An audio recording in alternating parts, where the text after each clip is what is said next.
Hello IGNOU students. Welcome back to my channel mastering education today. तो जैसे कि हमें पता है आप लोगों का BEGAE 182 that is English communication skills का एग्जाम आने वाला है। एंड मैं आपको बता दूं ये पेपर एक तो सबके पास ही होता है, ऑलमोस्ट कंपलसरी पेपर है काफी लोगों के लिए। एंड ये पेपर बहुत जनरल है। ओके, इसमें तुम्हें कोई भी एज सच लर्न करने की या फिर बहुत रट्टा मारने की जरूरत नहीं होती। It is a very simple paper. आपकी इंग्लिश की राइटिंग कैसी है उस पर डिपेंड करता है। ऑलराइट, और आपकी कम्युनिकेशन, अगर आप लोगों ने कभी भी कम्युनिकेशन के बारे में पढ़ा है ना तो ये पेपर आप इजीली अटेम्प्ट कर लोगे। बाकी देखो मैं आपको बता देती हूँ पेपर कैसा आता है, थोड़ा सा हम देख लेते हैं नजर मारकर, ठीक है। यहाँ पे मैं तुम लोगों से पूरा फॉर्मेट हर चीज तुम्हें डिस्कस करूंगी, क्या क्वेश्चंस आते हैं, क्या आंसर्स लिखने होते हैं, सब कुछ। ओके, पहले देखो फर्स्ट क्वेश्चन जो आता है ना वो हमेशा यही आता है कि तुम्हें ना ऐसे शॉर्ट नोट टाइप लिखना होता है। 6 ऑप्शन दिए गए हैं, 6 में से 4 करने होते हैं, 100 वर्ड्स ईच में, ठीक है।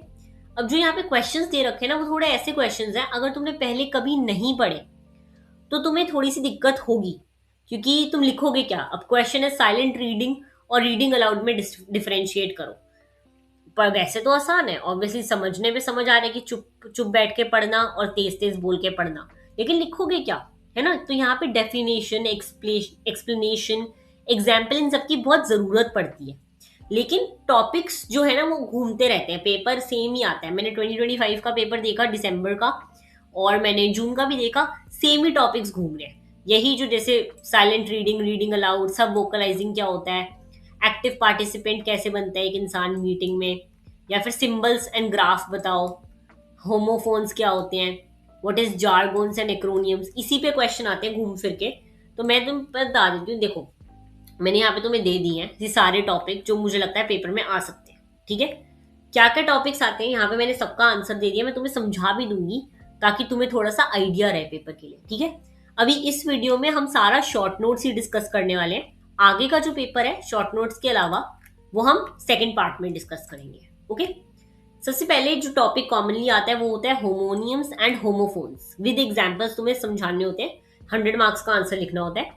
तो देखो ये दोनों टर्म्स ना काफी एक तो कंफ्यूजिंग होते हैं, क्योंकि समझ जिसने कभी नहीं पढ़े उसको नहीं समझ आएंगे पहली बार में। ओके, तो अगर देखो तुम यहां से स्टार्ट करो, होमोनियम्स क्या होते हैं, ऐसे वर्ड्स जिनकी स्पेलिंग या फिर प्रोनाउंसिएशन सेम हो सकती है लेकिन मीनिंग अलग होता है। यानी कि तुम उस वर्ड को पढ़ोगे भी सेम ही, उसकी स्पेलिंग भी सेम होती है, लेकिन उस वर्ड के दो मीनिंग होते हैं, उसे हम होमोनियम्स कहते हैं, ठीक है। जैसे यहाँ पे एग्जाम्पल दे रखा है बैंक। अब बैंक वो वाला बैंक भी हो सकता है जहां पे हम पैसे जमा कराते हैं, या फिर हम साइड, रिवर की साइड को भी बैंक कहते हैं। ओके, ऐसे ही बैट, बैट क्या होता है, जानवर भी होता है एक, ठीक है, साथ ही साथ क्रिकेट का बैट भी होता है। तो ये होते हैं होमोनियम्स, स्पेलिंग भी सेम, बोले भी सेम जाएंगे लेकिन मीनिंग अलग होता है। ओके, एग्जाम्पल देके तुम्हें पेपर में समझाने होंगे ये। फिर आते हैं आपके होमोफोन्स, ऐसे वर्ड जो सुनने में सेम लगते हैं लेकिन उनकी स्पेलिंग भी डिफरेंट होती है और उनका मीनिंग भी अलग होता है। जैसे कि एग्जाम्पल देखो सन। अब सन जो सूरज वाला सन है वो SUN है, बोला सेम जा रहा है, ठीक है, सन सूरज वाला। फिर आता है सन बेटा, उसको भी सेम बोल रहे हैं लेकिन स्पेलिंग अलग है। तो ये होते हैं होमोफोन्स, जो बोले तो सेम जाते हैं लेकिन इनकी स्पेलिंग भी डिफरेंट होती है और मीनिंग भी। ओके, जैसे कि राइट। अब राइट जो होता है, राइट वाला भी होता है कि राइट हो जाओ, ठीक है, और एक होता है आपका राइट यानी कि लिखने वाला राइट। तो ये बोला भी सेम जा रहा है लेकिन इनकी स्पेलिंग जो है डिफरेंस होती है। एग्जाम में तुम्हें पहले डेफिनेशन लिखनी है इनकी, जैसे मैंने समझाई है, फिर 2-3 एग्जाम्पल्स देने हैं और एंड में एक कंक्लूजन करके लाइन लिखनी है सेम समझाते हुए कि क्या होते हैं होमोनियम्स और क्या होते हैं होमोफोन्स, ठीक है। एग्जाम्पल यहाँ पे मैंने तुम्हें दे रखे हैं। फिर आपका नेक्स्ट क्वेश्चन जो आता है वो आता है ऐसे लिखने के लिए short note, barriers to communication पे, ठीक है। इसमें काफी तरह के बैरियर्स होते हैं तो तुम्हें पता होने चाहिए। वो किसी भी एक बैरियर पे भी क्वेश्चन दे देंगे या फिर वो पूरा लिखने के लिए दे देंगे, बैरियर्स टू कम्युनिकेशन। देखो कम्युनिकेशन का मतलब है इंफॉर्मेशन और आइडियाज को एक्सचेंज करना। अगर मैं अपनी बात बोल रही हूँ, मैं तुम्हें अभी समझा रही हूँ, ठीक है, फिर तुम मुझे नीचे आके कमेंट में बता रहे हो कि मैम आपने बहुत अच्छा पढ़ाया, तो वो फीडबैक दे रहे हो, तो यहाँ पे हमारा कम्युनिकेशन कंप्लीट होता है। अगर मैं ही सिर्फ बोल रही हूँ वीडियो में और नीचे कोई कमेंट नहीं आ रहा तो कम्युनिकेशन कंप्लीट नहीं खिलाएगा, ठीक है। लेकिन कई बार क्या होता है मैसेज सही तरीके से ना समझ नहीं आता। जैसे मैं वीडियो में बना दी, मैंने वीडियो डाल दी, अब किसी का वाईफाई नहीं चल रहा, उसे मेरी आवाज ही ढंग से नहीं सुनाई दे रही, तो ये बैरियर आ गया ना, उसको तो मेरा आइडिया पहुंचा ही नहीं। तो इसे ही हम कहते हैं कम्युनिकेशन बैरियर। इसमें काफी सारे टाइप होते हैं। सबसे पहला आ जाता है लैंग्वेज टाइप, जब दो लोग अलग लैंग्वेज बोलते हैं। अब मैं तुम्हें हिंदी में समझा रही हूँ, इंग्लिश में समझा रही हूँ, ठीक है। सामने वाले को इंग्लिश या हिंदी आती ही नहीं, उसे सिर्फ इंग्लिश आती है, तो लैंग्वेज बैरियर क्रिएट हो गया, ठीक है। फिर आता है फिजिकल बैरियर। अगर जैसे कि मैंने बताया ना, पुअर नेटवर्क है, तुम्हें वीडियो ही नहीं दिख रहा, और या फिर मैं किसी को कुछ बोल रही हूँ और वो इंसान मेरे से बहुत दूर खड़ा है, तो डिस्टेंस बहुत ज्यादा हो गया हमारे में, तो ये चीज, ठीक है। फिर आता है आपका साइकोलॉजिकल बैरियर। ये तब होता है जब आपके अंदर या तो स्ट्रेस हो, फियर हो, एंगर हो या एंग्जाइटी। जैसे कि मैं किसी इंसान से बात कर रही हूँ और वो मेरे से बहुत गुस्सा है, तो वो मेरी बात तो सुनेगा ही ना, उसके दिमाग में गुस्सा ही चल रहा है, ठीक है। या फिर मैं बहुत स्ट्रेस में हूँ, ठीक है। इंटरव्यू में जैसे कि आप बहुत नर्वस होते हो, किसी भी चीज का इंटरव्यू देते हो, तो इंटरव्यू में नर्वसनेस की जगह आपके जो आंसर होते हैं वो गलत निकल जाते हैं, तो इसे हम साइकोलॉजिकल बैरियर कहेंगे, ठीक है। फिर आता है आपका कल्चरल बैरियर। डिफरेंट कल्चर और बिलीफ की वजह से मिसअंडरस्टैंडिंग क्रिएट होती है। जैसे कि आप लगा लो,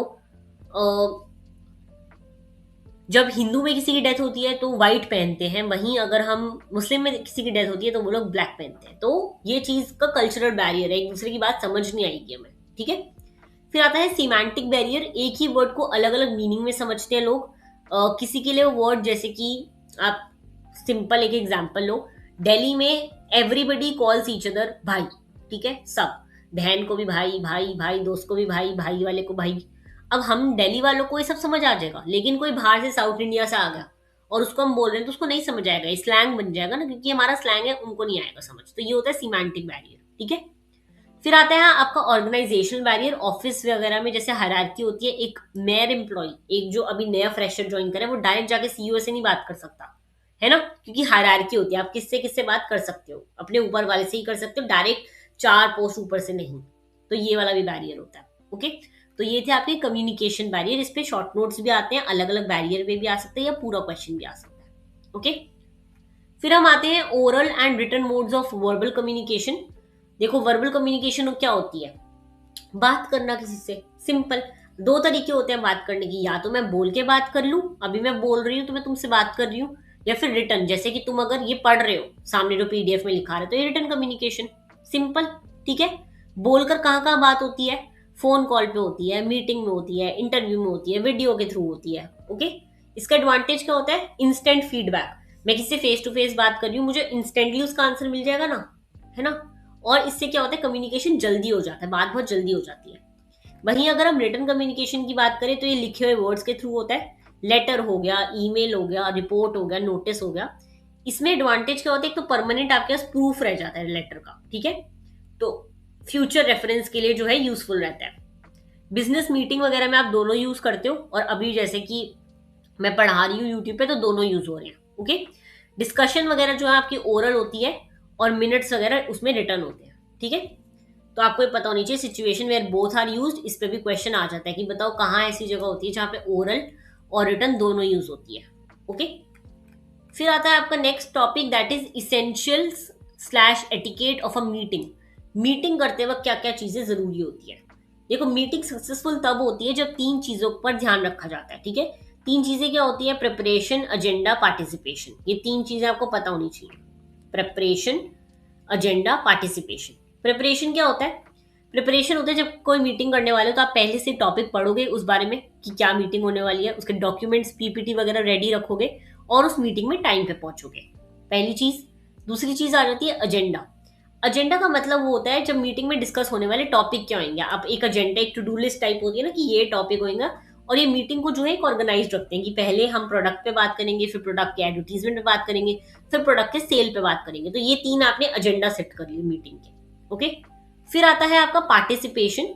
आप पार्टिसिपेट करोगे, क्वेश्चंस पूछोगे लोगों से कि कोई डाउट्स हैं, सबकी बात ध्यान से सुनोगे, सबसे रिस्पेक्टफुली बात करोगे, और टॉपिक से बाहर नहीं जाओगे। मीटिंग जब हो रही है, प्रोफेशनल मीटिंग, तो आप उसी के बारे में बात करोगे, इधर उधर की बातें नहीं करोगे।